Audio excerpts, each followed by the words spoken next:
So, Bernie Sanders is the establishment. I mean, Bernie Sanders is exactly what he is rallying against and telling you that he's trying to go after. I mean, in the beginning, he has always said, we're going after the rich, and we're going after the millionaires, and we're going after the billionaires.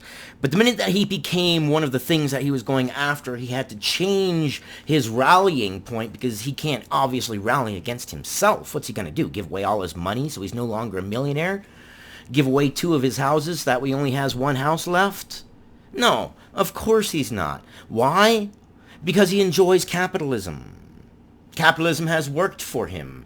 But yet he can't come out and say capitalism has worked for him because his hustle is rallying against capitalism and rich people. Meanwhile, using capitalism to get rich and gain position and gain power. So what's he going to do when he becomes president? I mean, come on now, look at his character. We're going to rally after millionaires and billionaires. Many times he has said it. Then he says we're going to rally after billionaires. Okay, man, all right. Because you became a millionaire and you've got 3 houses now and, now you've got to change your tune a little bit. What does that say about his character? I mean, come on, honestly, I'm just saying, right? Secondly, his policies. I mean, come on now. Healthcare for all. Who's going to pay the upfront cost? We are. It's not his money. He doesn't care about it. It's like gambling with other people's money. What does he care? But he has shown that he enjoys capitalism and he enjoys rallying against the same thing because he can't not rally against it because that's his hustle. That's what he's making money on, is rallying against the thing that's making him money. So he can't stop. So here we are. We're looking at a guy to nominate for president who's in a position where he said one thing until he became that thing that he said was so bad and so horrible. And now that he is that thing, he can only go after what is the next level up. Well, what does that leave next? What if he becomes worth hundreds of millions of dollars? Will he start realizing, whoa, hold on, wait, we can't go up there.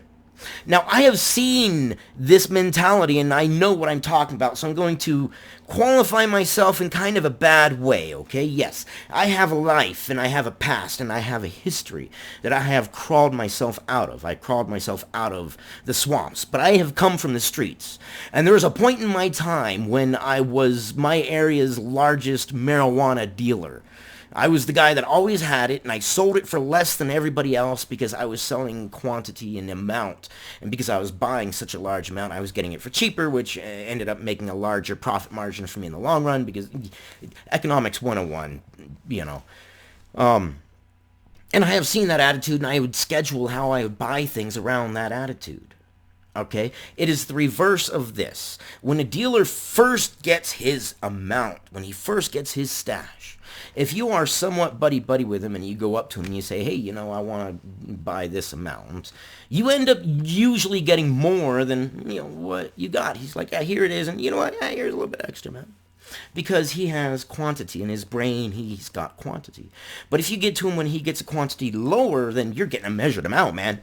If not even a measured amount with some sticks and stems. Now, this was way back in the day, back when you actually got sticks and stems and freaking trees and logs and boulders and, cat hair and God knows what else, rolled up toilet paper sometimes.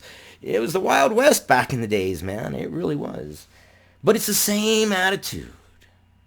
You see it from one point of view, and you've got this, but then as things get down to here, your point of view changes. When you have a lot, you are liberal. When you've got all this herb, you're liberal. But as you get less and less and less and less herb, you become more conservative. Do you see what I'm saying? And the same thing goes with politics. The same thing goes with money. It's human nature. It's who we are. When money is what lets you survive, what lets you eat, what lets your family eat. When money is what makes the world go round, and you've got to hustle, and you're rallying against, millionaires and billionaires. Let's say you're in a neighborhood, right? And you're rallying against your right-hand side neighbor and your left-hand side neighbor. But then you become the exact same thing that you are rallying against on your right-hand neighbor, now you can only rally against your left-hand neighbor. Well, what happens when he changes? Well, now you're like, well, now who are you going to go after? You got to hunt. You got to look for somebody because somebody's got to pay the bills. I mean, we got to keep the lights on, right? And I just don't see it. And I don't know why people aren't calling him out more on this. It's hypocrisy. And this guy is going to... I don't like any of our choices, don't get me wrong. I think Trump is rash, he's boorish, but he's got a good economy. Do I agree with everything he does? No. I think he looks like a bumbling idiot that just so happens to bumble into these freaking cool things. But then you got to admit there's times when it's like, well, you know, he had to have sent that tweet on purpose to distract the media because all of a sudden, bam, he pops up and he's got this bill signed over here and the media is still chomping on this tweet that didn't make any sense earlier. And it's like, do you think he's sitting back and he's like, you know, I got to pass this bill over here and I got to get the media off my back. And strategically, I mean, it would be brilliant if he was thinking this way, wouldn't it? And he's like, you know, the media wants a clown. So to get things done for the United States, I'm going to give them a clown.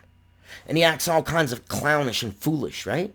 But then back behind the scenes, he's like, all right, guys, we need to get this bill done. We need to improve the economy. Because, goddamn, he's passed some pretty good bills, and he's improved the economy. He hasn't started a new war like he said he wouldn't. It's got to make you think, right?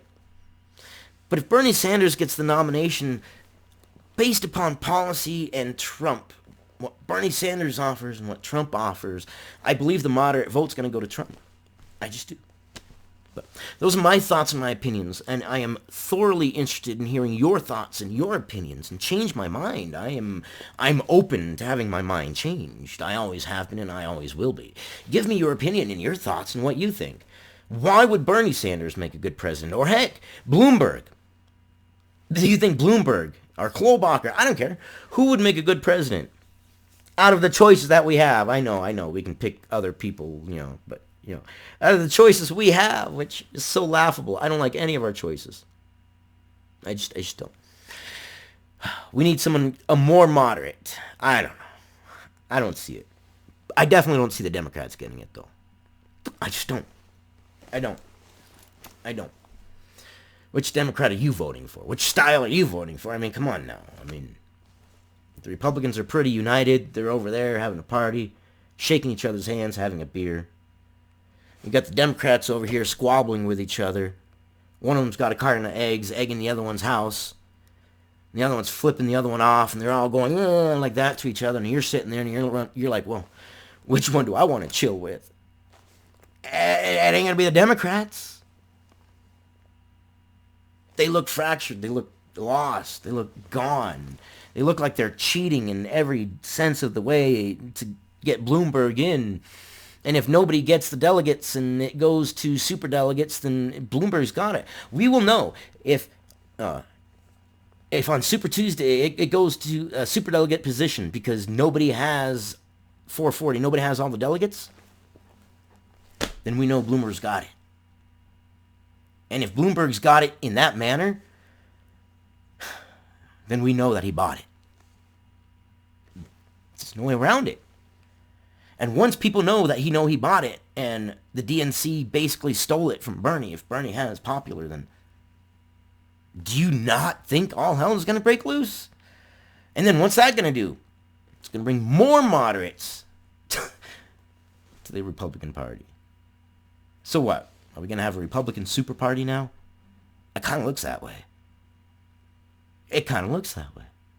Anyways, give me your thoughts and your opinions. Your guys' opinions matter.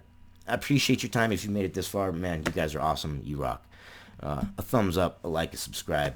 Anything to help me with this YouTube algorithm, because I love talking to you guys.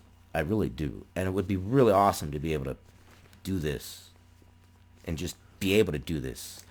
And be able to pay to have the bills on so I can do this. And do this doing it. You know what I mean? They say find something you love doing and go for it. And I love doing this. And I'm going for it. And just a little bit of help from you would help out. A little thumbs up, a little like, a little comment. A share. A share would be spectacular. I love you guys. You guys stay informed, and I will see you on the next one.